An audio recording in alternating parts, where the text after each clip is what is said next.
마가복음 3장.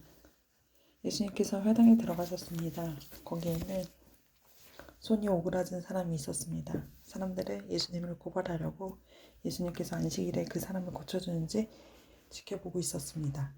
예수님께서는 손이 오그라진 사람에게 말씀하셨습니다. 일어나 나오너라. 그리고 그들에게 물으셨습니다. 안식일에 좋은 일을 하는 게 옳으냐, 나쁜 일을 하는 것이 옳으냐, 사람의 생명을 살리는 것이 옳으냐, 죽이는 것이 옳으냐. 그러자 사람들은 아무도 대답하지 못했습니다.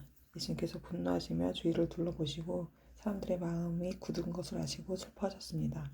예수님께서는 그 사람에게 말씀하셨습니다. 내 손을 펴보아라. 그 사람이 손을 내미자 그 손이 나왔습니다. 바리새파 사람들이 거기서 떠나 헤롯 당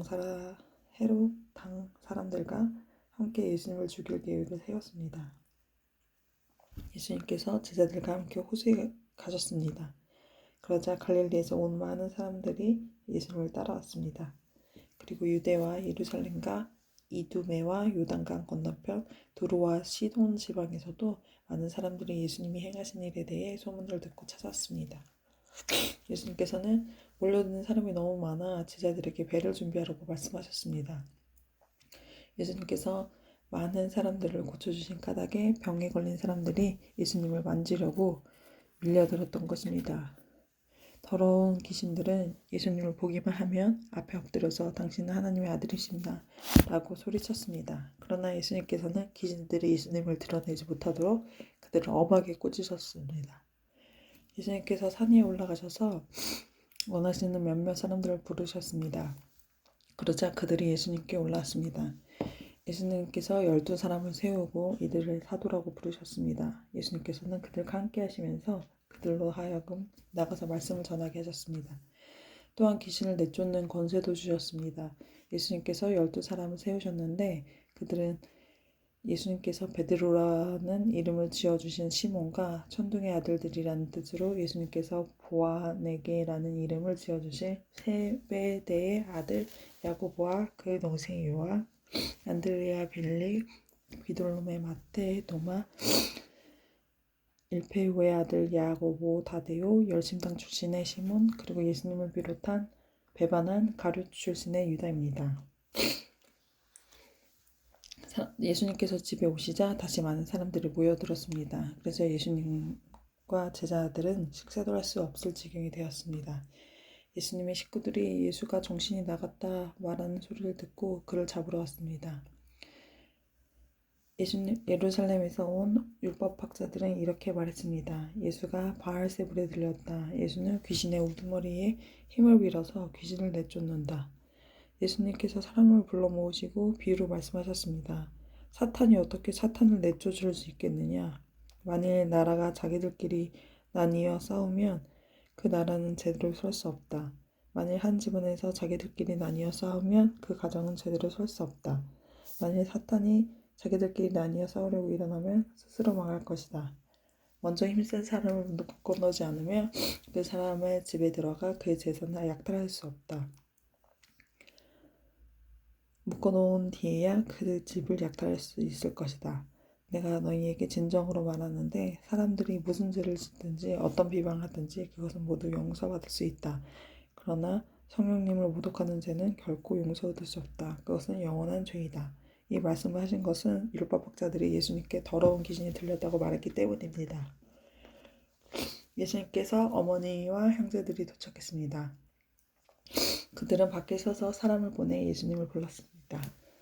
사람들이 예수님 주위에 앉아 있다가 예수님께 말했습니다. 보십시오. 선생님, 어머니와 형제들이 밖에서 선생님을 찾고 있습니다. 예수님께서 대답하셨습니다. 누가 나의 어머니고 누가 나의 형제냐? 주위에 앉아있는 사람들을 둘러보시며 말씀하셨습니다.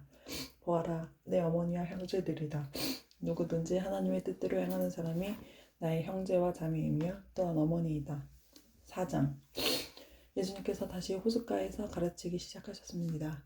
수많은 사람들이 예수님 주위로 몰려들어서 예수님께서는 호수에서 배에 올라타 앉으셨습니다. 사람들은 호수 주변에 있었습니다. 예수님께서 비유를 통해 많은 것을 사람들에게 가르쳤습니다. 가르치는 중에 예수님께서 말씀하셨습니다. 들어라, 한 농부가 씨를 뿌리러 나갔다. 농부가 씨를 뿌리는데 어떤 씨는 길가에 떨어졌다. 그러자 새들이 와서 씨를 모두 먹어버렸다. 어떤 씨는 흙이 거의 없는 돌무더기에 떨어져 곧 자라났으나 땅이 깊지 않았다. 해가 돋자 싹이 말랐고 뿌리가 없어서 시들어버렸다.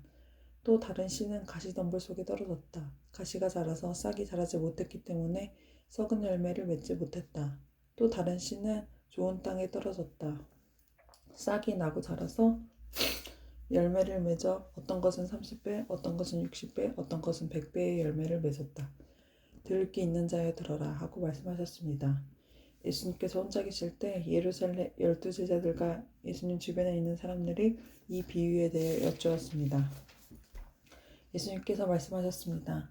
너희에게는 하나님의 나라의 비밀을 알 수 있게 하였지만 밖에 있는 사람들에게는 모든 것이 비유로 주어진다.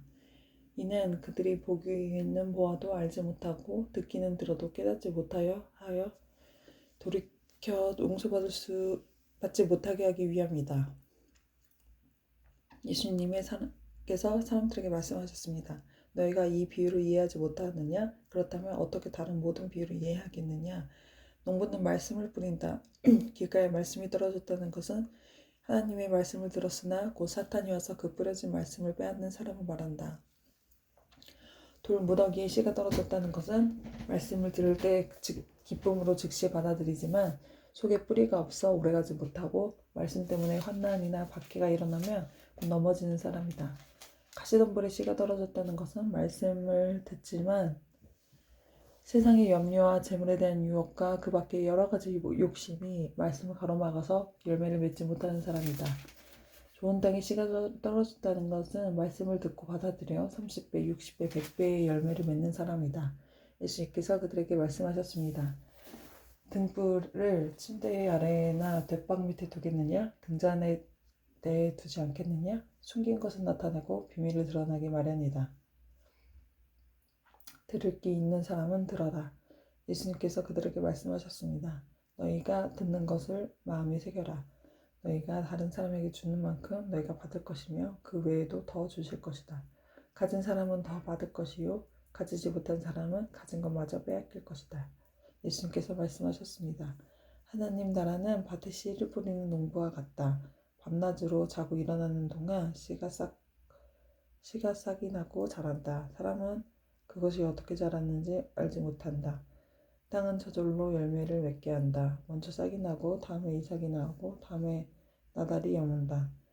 곡식이 익으면 농부가 와서 낫으로 그걸 거두어 들인다. 그것은 추수 때가 되었기 때문이다. 예수님께서 말씀하셨습니다. 하나님 나라를 무엇에 빗댈 수 있을까? 무슨 비유로 설명할까? 하나님 나라는 겨자씨와 같다. 겨자씨를 밭에 심을 때는 밭에 심는 씨앗 중에서 가장 작다. 그러나 심은 후에는 그 어떤 밭작물보다 더 크게 자란다. 커다란 가지를 내어 하늘의 새들이 그 그늘에 둥지를 틀 정도가 된다. 예수님께서 많은 비유를 사용하여 사람들이 알아들을 수 있도록 말씀하셨습니다. 비유가 아니면 말씀을 하지 않으셨으나 제자들에게는 따로 모든 것을 설명해 주었습니다. 그날 저녁이 되자 예수님께서는 제자들에게 말씀하셨습니다. 호수 건너편으로 가자. 그래서 제자들은 사람들을 남겨놓고 예수님께서 배에 타고 계신 그대로 모시고 갔습니다. 주위에 있는 다른 배들도 따라갔습니다. 그때 매우 강한 바람이 불어와서 파도가 배 안으로 덮쳐들었고 물이 배 안에 차게 되었습니다. 예수님은 배 고물에서 베개를 베어 주무시고 계셨습니다. 제자들이 와서 예수님 깨우면서 말했습니다. 선생님, 이제 우리가 죽게 되었는데 돌아보지 않으십니까? 예수님께서는 일어나시더니 바람을 꾸짖고 호수를 명령했습니다. 조용하여라, 잠잠하여라. 그러자 바람이 멈추고 호수가 잔잔해졌습니다. 예수님께서 제자들에게 말씀하셨습니다. 어째서 너희가 무서워하느냐? 아직도 믿음이 없느냐? 제자들이 매우 두려워하며 이분이 어떤 분이길래 바람도 파도도 순종하는 것일까 하고 서로 물었습니다. 5장 예수님과 제자들이 호수 건너편 거리 지방으로 갔습니다. 예수님께서 배에 내리시자 더러운 귀신이 들린 어떤 사람이 무덤에서 나와 예수님을 만났습니다. 이 사람은 무덤 사이에 살고 있었는데 그 누구도 그를 묶을 수 없었고 쇠사슬도 묶을 수 없었습니다. 여러 번 쇠고랑과 쇠사슬로 그를 묶어보았으나 그 쇠사슬을 끊고 쇠고랑도 부수었습니다. 아무도